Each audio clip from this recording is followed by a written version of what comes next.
সাকিবিয়ানরা হতাশায় পড়ে গিয়েছিল যে তুফানের ট্রেলার বোধহয় আসবে না। প্রিয়তমা রাজকুমারীর পর তুফানেরও ট্রেলার আসছে না এই ভেবে সাকিবিয়ানরা হতাশায় ভুগছিল। তুফানের এত ভালো ভালো অফিসিয়ালি পোস্টার, গান, টিজ সবকিছুই আশার আলো দেখেছিল, কিন্তু রায়হান রাফি বলেছিল যে তুফানের ট্রেলার তিনি রিলিজ করবেন না।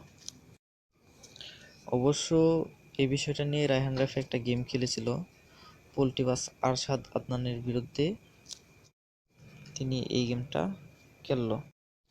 কিছুক্ষণ আগে তিনি প্রকাশ করলেন যে তুফানের ট্রেলার আসবে, তুফানের ট্রেলার মুক্তি না দিলে কঠিন আন্দোলনের ডাক দেওয়া হবে।